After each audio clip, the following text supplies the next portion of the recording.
The Book Asylum wasn't your typical bookstore. Dust caked the shelves, piled high with ancient tomes. The air hung heavy, thick with the scent of aged paper and forgotten stories. Shadows danced across the walls, cast by a flickering gas lamp. It was both eerie and enchanting. One chilly evening, a young woman named Alice wandered into the shop. Her eyes widened, taking in the countless books. Each one seemed to whisper promises of adventure. She cautiously navigated the narrow aisles, her fingers trailing along the spines. The shopkeeper, a frail old man with eyes that held ancient wisdom, watched her silently. He seemed to fade into the background, blending with the shadows and the scent of old parchment. Alice, lost in her exploration, barely noticed him. She stopped, drawn to a leather-bound book tucked away on a high shelf. Its cover was bare, void of any title or markings. Intrigued, Alice reached for it, her fingers brushing against its cool surface. The moment Alice's fingers touched the book, a cold shiver ran down her spine. The air crackled with energy, and the shadows in the bookstore seemed to deepen. The musty scent of old paper intensified, making her head spin. She opened the book, her heart pounding in her chest. The pages were filled with swirling script, unlike any language she had ever seen. As her eyes scanned the strange symbols, they began to glow faintly, casting an eerie light on her face. Suddenly, the bookstore around her dissolved. The towering bookshelves, the flickering gas lamp, the watchful shopkeeper, all vanished.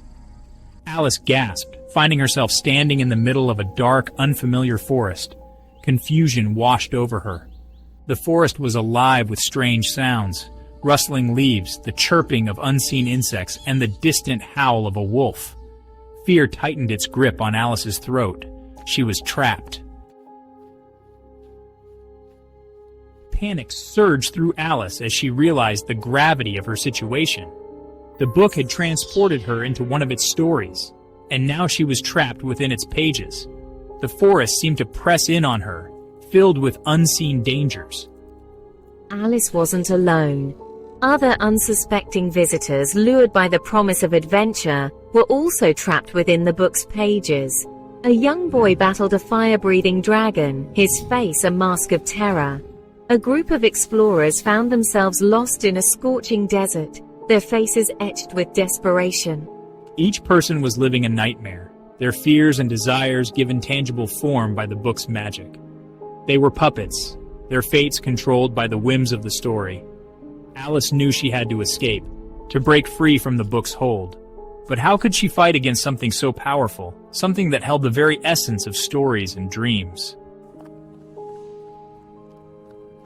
Alice ran through the dense undergrowth, the sounds of her pursuers echoing behind her.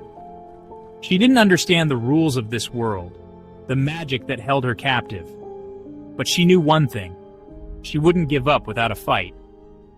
She stumbled upon a clearing, moonlight filtering through the canopy. In the center stood a towering oak, its branches reaching towards the sky like skeletal fingers. Alice felt an inexplicable pull towards it, a sense that it held the key to her escape. As she reached out to touch the rough bark, a voice echoed in her mind.